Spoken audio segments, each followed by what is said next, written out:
ఈరోజు అమరజీవి శ్రీ పొట్టి శ్రీరాములు గారి 125వ జయంతి రాష్ట్ర ప్రభుత్వం కూడా ప్రతిష్టాత్మకంగా తీసుకొని ఈ కార్యక్రమం చేయడం జరుగుతూ ఉంది.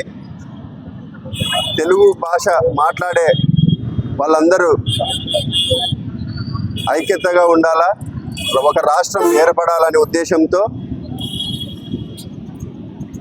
58 రోజులు నిరాహార దీక్ష చేసి స్వర్గస్థులైనారు. ఆ రోజు పొట్టి శ్రీరాములు గారి త్యాగ ఫలమే ఈరోజు తెలుగు రాష్ట్రాలు, అటు తెలంగాణ కానీ లేదంటే మనం ఈరోజు ఆంధ్రప్రదేశ్ ఏర్పడడానికి ముఖ్య కారకులు శ్రీ పొట్టి శ్రీరాములు గారు. దాన్ని పురస్కరించుకొని మన రాష్ట్ర ప్రభుత్వం కూడా నూతన రాజధానిలో అమరావతిలో 58 అడుగుల విగ్రహాన్ని ఏర్పాటు చేసి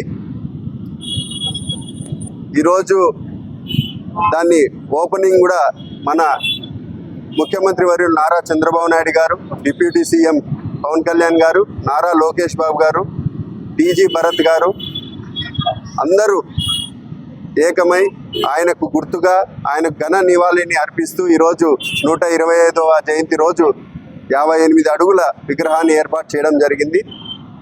ఈరోజు మన జమలమడుగులో కూడా మనం వాసవి కన్నికా పరమేశ్వరి మాత మనం పూజ చేసుకొని అక్కడి నుంచి ర్యాలీగా వచ్చి ఈరోజు పొట్టి శ్రీరాములు గారికి మనం జయంతి సందర్భంగా నివాళులు అర్పించడం జరుగుతూ ఉంది.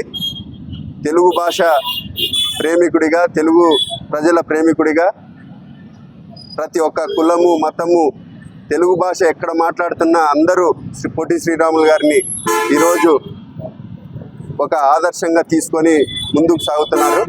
కాబట్టి ప్రతి ఒక్కరూ ఈ కార్యక్రమాన్ని వచ్చిన ఆర్యవైశ్యులు కానీ, కూటమి సభ్యులు కానీ, కులాలకు మతాలకు అతీతంగా వచ్చిన ప్రతి ఒక్కరికి నా హృదయపూర్వక నమస్కారాలు తెలియజేసుకుంటాను. జై పొట్టి శ్రీరాములు.